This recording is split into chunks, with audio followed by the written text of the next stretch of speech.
Assalamualaikum warahmatullahi wabarakatuh. Alhamdulillahirabbil alamin. Wassalatu wassalamu ala asyrofil anbiya'i wal mursalin wa ala alihi washabbihi ajmain. Amma ba'd. Ibu bapak jamaah Masjid Al-Jihad Amuntai yang insyaallah dirahmati Allah Subhanahu wa taala. Pertama-tama marilah kita bersama-sama mengucapkan syukur alhamdulillah karena pada pagi hari ini kita masih diberikan kesempatan, masih diberikan kesehatan sehingga kita pada subuh ini bisa melaksanakan sholat subuh berjamaah di Masjid Al-Jihad, masjid kebanggaan warga Muhammadiyah Kabupaten Gunung Sungai Utara. Ulun ingin menyampaikan kenapa bisa ulun sampai ke sini. Kemarin alhamdulillah ulun bertemu dengan Ustaz Sulikan Sariun di kantor dan beliau menawarkan untuk ulun menyampaikan beberapa hal mengenai masalah pertanahan. Selama ini ulun mengenal beliau itu hanya melalui kadang-kadang kalau di Al-Jihad di Banjarmasin dari jauh ulun duduk di belakang, biasanya duduk beliau di depan, atau hanya ketika mendengarkan radio pas di mobil menekan radio Al-Jihad Banjarmasin, hanya dari situ ulun mendengar suara beliau. Ulun yang tertarik dengan beliau bukan asli orang Amuntai, tetapi ulun melihat beliau itu banyak memiliki kosakata Pahuluan. Ulun orang Amuntai sendiri kadang-kadang tertawa mendengar beliau mengucapkan kosakata yang jarang didengarkan oleh atau diucapkan oleh kita. Beliau orang kapal kuda, tetapi bisa menguasai bahasa kosakata kita daerah Pahuluan.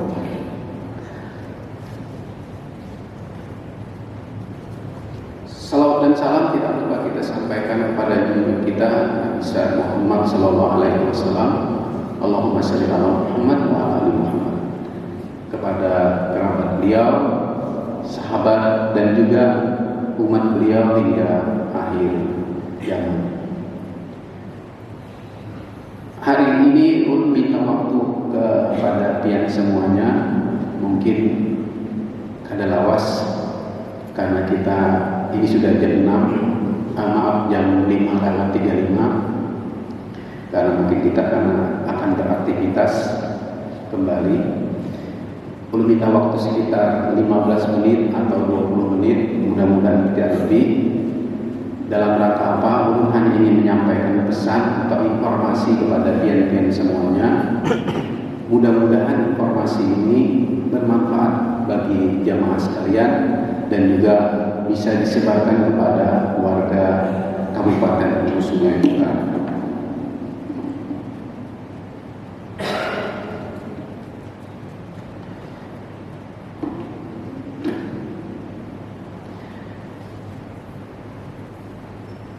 Ulun sudah bertugas kebetulan di sini ulun mendengar jamaah Al-Jihad ini ada pensiunan BPN, tapi ulun minta maaf belum sempat perkenalan dengan beliau. Hanya mendengar informasi dari kawan-kawan di kantor ada warga Muhammadiyah jamaah Masjid Al-Jihad. Alhamdulillah bisa ketemu Pak karena kita silaturahmi, dan juga beberapa di sini ada yang sempat kenal Pak Ambrani, Camat Amuntai Tengah, kebetulan beliau itu kakak kelas ulun di Fakultas Hukum. Kemudian Pak Yuli kalau tidak salah, Pak Yuli dari Dinas Pertanian, Pak Edi kalau tidak salah yang dari PU atau Perumahan. Hanya itu aja yang ulun kenal, yang lain-lainnya ulun minta maaf kada kenal semuanya. Ulun di Amuntai ini sudah 1 tahun lebih. Sebelumnya ulun bertugas di Kaltim penugasan dari sebagai kepala kantor di Kabupaten Pasir. Alhamdulillah Ulun diberikan orang pulang ke Kalsel dan diberikan ke daerah kelahiran Ulun. Ulun kalau abah orang Kalua, mama orang Kementai, kampung Ulun di Pekacangan sana di seberang Pekapuran. Pagi ini Ulun akan menyampaikan mengenai tips mengenai pencegahan sengketa tanah. Sebenarnya bahan Ulun banyak, tapi mungkin karena waktunya kada memungkinkan, Ulun hanya mengambil sub tema mengenai pencegahan sengketa tanah. Sebenarnya ada 3 poin yang ingin Ulun sampaikan kepada pian semuanya. Yang pertama, untuk mencegah sengketa tanah itu, apabila pian-pian berisi tanah perbatasan, baik itu tanah perumahan, atau apalagi tanah besan penggunaan alkah, kuburan milik keluarga. Yang pertama itu dilakukan adalah pian memasang tanda batas. Tanda batas itu kalau di wadah kita ini di Amuntai ini kan daerah rawa. Tanda batas yang paling bagus itu mungkin ulin, tetapi mungkin ulin ini larang. Dan rawa di tempat kita ini cukup dalam. Jarang ada rawa yang kedalamannya itu hanya sekitar 1 meter. Ini kalau apalagi di daerah Minggir, daerah Danau Panggang itu bisa sampai 6 meter kedalaman, dan panjang kayu ulin itu biasanya kita tukar di wantilan itu sampai 5 meter, paling 4 meter. 4 meter menurut ukuran wantilan, tetapi ketika diukur tidak sampai 4 meter. Nah, selain ulin ada tadi patok yang mungkin bisa pian gunakan, yaitu beton. Hanya saja untuk patok beton ini, pertama itu kan ada yang panjang-panjang paling 1 meter. Kalau ada yang panjang sampai 4 meter itu file untuk konstruksi, untuk pondasi, dan itu larang harganya. Yang pertama pian pasang patok. Selain patok, apa untuk menandakan tanah itu tanah pian? Pagar halaman. Jadi kalau tanah pian itu sudah dipasang patok, kemudian dipagar, kada perlu pakai patok kalau sudah dipagar, itu menandakan bahwa kepemilikan pian ada di situ. Tujuannya adalah yang pertama untuk menghindari kalau ada pihak yang melihat umpamanya tanah yang kelihatannya ada pemiliknya dicaplok. Mungkin kalau di wadah kita tanah begitu luas ini, ulun ingat dulu sampai tahun 80-an kita itu tanah-tanah yang di daerah Sungai Bulu, di belakang kita itu, di belakang perumahan itu kayaknya kada ada misi yang punya, siapa aja bisa yang digali. Tetapi ini sekarang tanah-tanah itu ada yang mengakui, dipadahkan kada ada yang punya, tetapi ada yang mengakui. Tapi dipadahkan ada yang punya, tanahnya dibiarkan dalam keadaan tidak digarap, tumbuh tanaman-tanaman perdu, tanaman-tanaman bahasa kita itu tagah apa namanya. Nah, fungsi berikutnya untuk patok tanah ini adalah ketika kita akan melakukan pengukuran untuk mendaftarkan tanah, itu memudahkan petugas untuk mengukur. Petugas pengukuran itu tidak akan mengukur tanah ibu bapak apabila tidak ada patoknya, karena itu adalah mandatory, wajib. Jadi ketika petugas kami datang ke lapangan dan di lapangan tidak ada patok, maka petugas yang betul-betul berpegang pada aturan, dia tidak akan mengadakan pengukuran. Mungkin hanya dengan bapak yang pensiunan senior kami itu bisa ibu bapak konfirmasi. Fungsi berikutnya dari patok batas bidang tanah itu adalah ketika tanah ibu bapak sudah bersertifikat, mungkin ibu bapak tidak berada di tempat tersebut, mungkin dipindah, dimutasi atau bagaimana.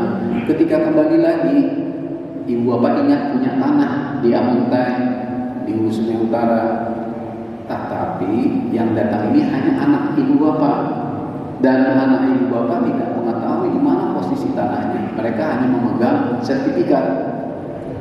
Nah, itulah fungsi dari patok bidang tanah.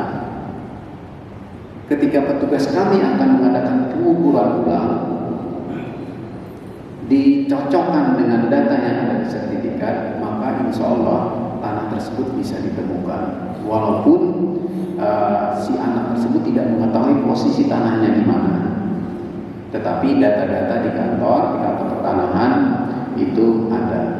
Sebagai informasi Bapak sekalian, kita tahu kantor pertanahan Kabupaten Hulu Sungai Utara tahun 2005 itu terbakar habis.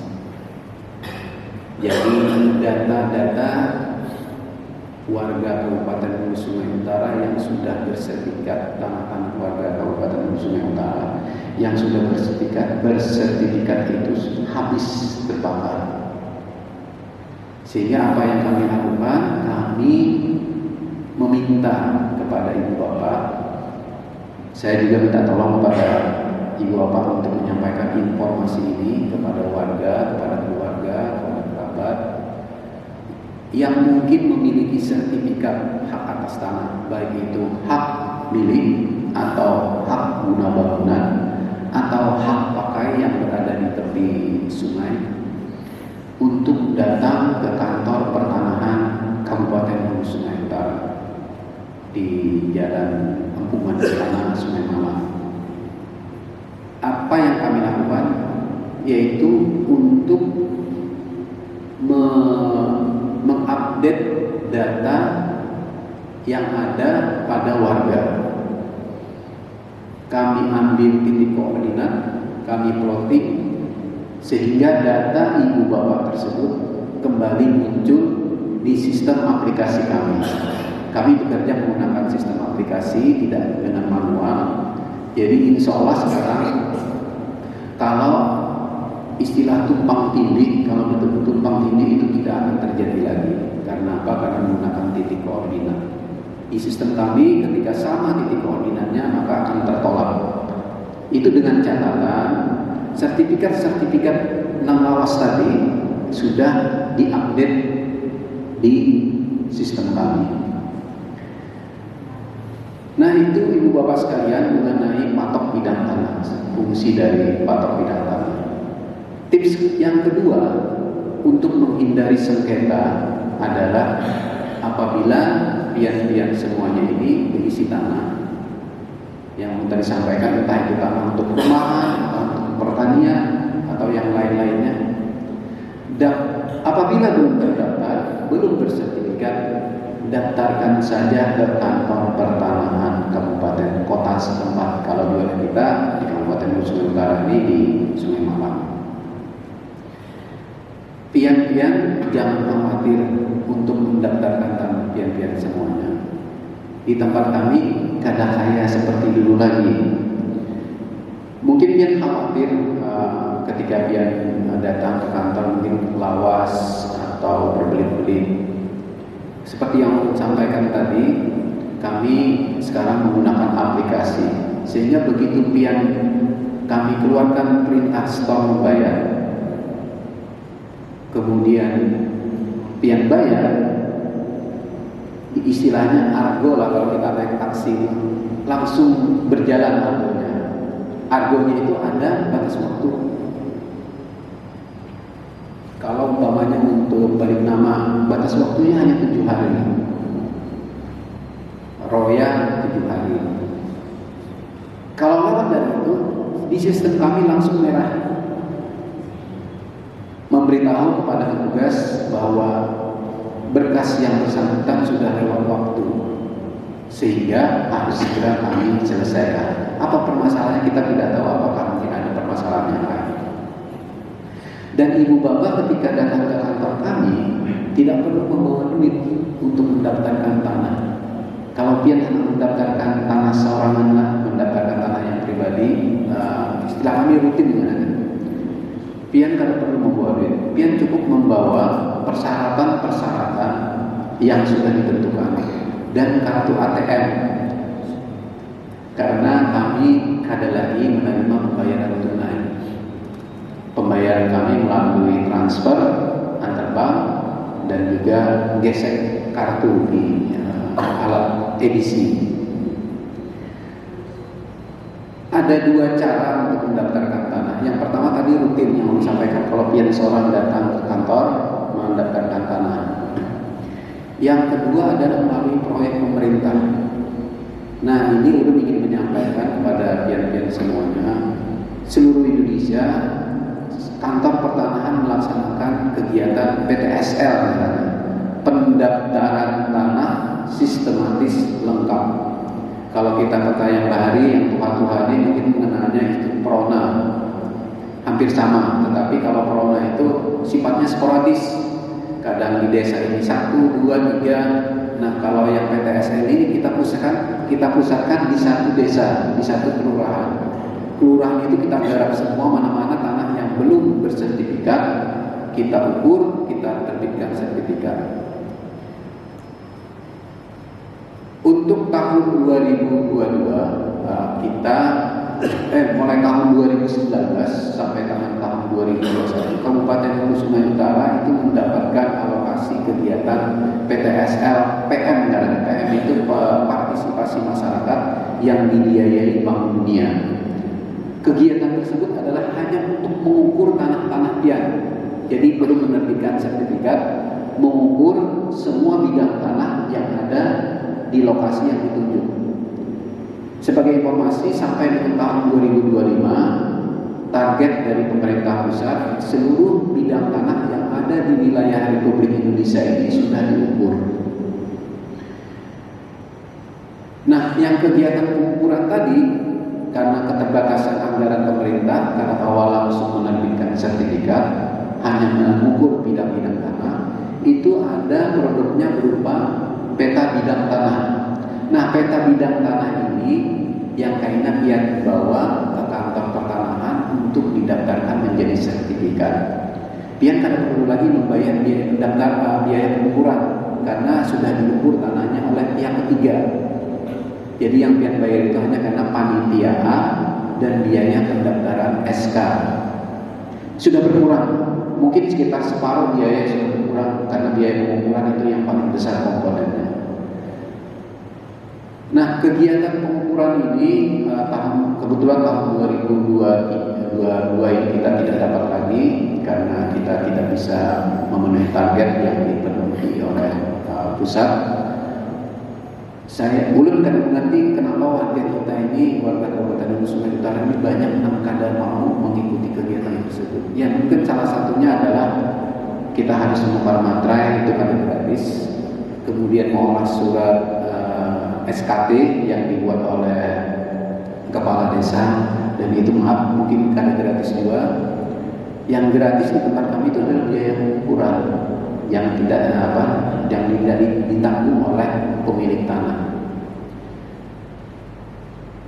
Selain yang menyampaikan mengenai pendaftaran tanah di kantor yang rutin maupun yang proyek yang PTSL tadi, itu kebetulan kalau di Hulu Sungai Utara ini APBD kita, minta maaf mungkin karena APBD kita terbatas lah. Kalau di beberapa daerah itu pemerintah daerahnya menanggung biaya pendaftaran tanah warganya melalui APBD.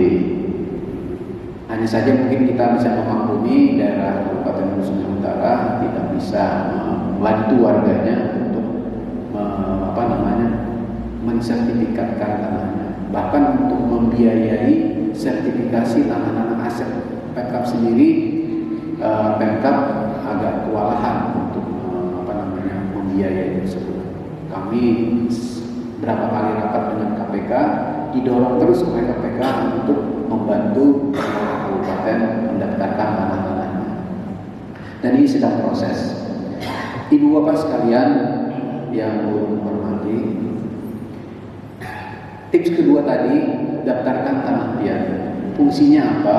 Supaya tanah pian itu pertama ada kepastian hukum. Kepastian hukum itu kepastian siapa pemiliknya, kepastian berapa luasnya, kepastian di mana posisi tanahnya, kemudian kepastian apa hak yang kami berikan. Sehingga ibu bapak tidak perlu risau. Umpamanya kalau mungkin zaman di Datu kita bahas itu kada terlalu memikirkan masalah tanah, masalah mungkin bahari itu ulun ingat di kampung itu kita bisa lewat samping rumah kita orang yang di belakang. Tetapi mungkin ini cara pikir, pola pikir masyarakat berbeda. Mungkin kalau dulu kita memperbolehkan, karena sekarang dipagar tanahnya oleh yang di depan, umpamanya tanah kita di belakang, kita kalau lagi lewat tanah yang samping. Contoh yang paling konkret ini yang hanya belum temui di sini sebelah ini, ruko Pak menantunya Pak pensiunan Pemkab Pak Rifani. Itu sebelahnya itu ada ruko, kemudian rumah beliau tempat tinggal itu ada setengah meter jarak dari ruko dengan rumah beliau, dan itu diklaim oleh pihak ruko. Kebetulan ketiga-tiganya bersertifikat. Alhamdulillah karena bersertifikat akhirnya bisa kita kembalikan dan kita bisa selesaikan. Itu tadi karena apa? Karena mungkin ketidaktahuan dari pemilik yang menganggap bahwa tanah yang kosong itu dianggap milik dia. Padahal ketika kita lakukan pengukuran ulang, ternyata tanah itu memang milik orang lain. Nah jadi ketika tanah ibu bapak sudah bersertifikat, ya mungkin kalau umpamanya kita pengusaha, minta maaf kalau umpamanya kita perlu dana untuk usaha kita, sertifikat tersebut bisa kita agungkan di bank. Salah satu dari kegunaan kita memiliki sertifikat. Kemudian ahli waris kita juga mengetahui bahwa orang tuanya memiliki tanah dengan bukti sertifikat. Jadi kadang-kadang kita mungkin orang tertutup, orang tua kita tidak pernah bercerita punya tanah kapling di Banjarbaru, di Banjarmasin atau di daerah lain. Anak-anak tidak tahu ketika meninggal dan buka-buka lemari ternyata menemukan sertifikat. Kalau bisa dikembalikan, alhamdulillah.